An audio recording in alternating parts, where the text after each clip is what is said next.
বিচার চাই, বিচার চাই, বিচার চাই, যুবকদের বিচার চাই, বিচার চাই, বিচার চাই, আওয়ামী লীগের দালালরা হুঁশিয়ার সাবধান, হুঁশিয়ার সাবধান, আওয়ামী লীগের দালালরা বিচার চাই, বিচার চাই, বিচার চাই, যুবকদের বিচার চাই, বিচার চাই, বিচার চাই, বিচার চাই, যুবকদের বিচার চাই, বিচার চাই, বিচার চাই। আমাদের নিকলি কুশা গ্রামে যে অনাচার অবিচার করছে কিছু সমাজপতি নামের মুরলরা, তারা ওই লোকে যে পরিবারটির বিপক্ষে এরা এইসব করছে, তার একটি মেয়ে এবার এসএসসি পরীক্ষা দিচ্ছে।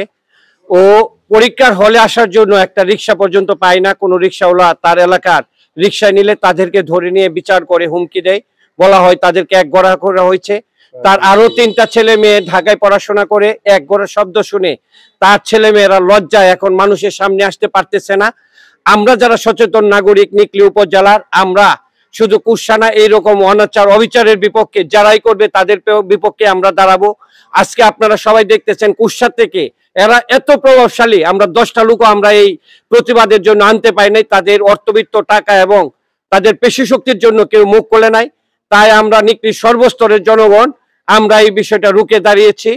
তাদের বিপক্ষে যেই কথা বলে তাদেরকে বানায় মাদক সেবী, মাদক বিক্রেতা, ডাকাত বা অন্য অন্য। তাদের বিরুদ্ধে মুখ খোলা মানে লোক একটা মানুষের জন্য, যেমন গতকালকেও থানায় আর একটা পিটিশন করছে, সেই বাক্কারে এক ঘুরে করে আর একটা আনতে হয় নাই।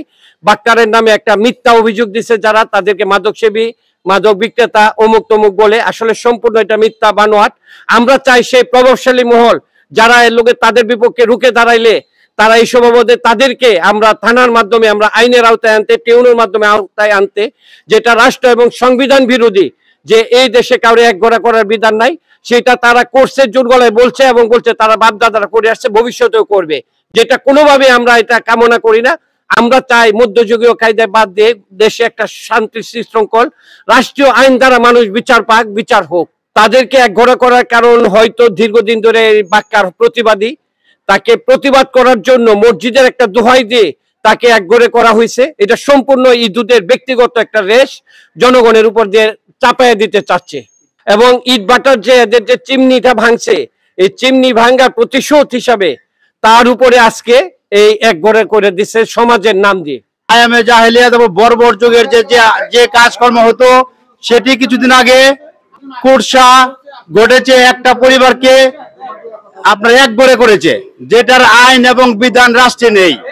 আমরা চাই যারা এটা করেছে, এই সিন্ডিকেট আওয়ামী দূষণটা যেটা করেছে, যে একটা পরিবারকে মানে একগড়ে করে রেখে তাদেরকে খাবার দিবে না, পানি দিবে না, এটা আমরা হতে দেব না। যদি এটা করে আমরা এটার বিচার চাই এবং যারা করছে তাদের গ্রেপ্তারের দাবি জানাচ্ছি। এবং যদি এটা করে না হয়, তাদেরকে গ্রেপ্তার করে না হয়, তাদেরকে বিচার করে না হয়, তাহলে আমরা যে আন্দোলন শুরু করেছি এই আন্দোলন আমরা সারা নিকলি ব্যাপী ছড়িয়ে দেবো এবং আমরা প্রত্যেকটা মানুষকে এটার সাথে অ্যাড করবো। আমরা পরিশেষে আমি এটাই বলতে চাই, এই বর্বর যুগের আয়ামে জাহেলিয়াতের যুগে আমরা ফিরে যেতে চাই না। আমরা আধুনিক যুগে, ডিজিটাল যুগে আছি, আমরা এর বিচার চাই।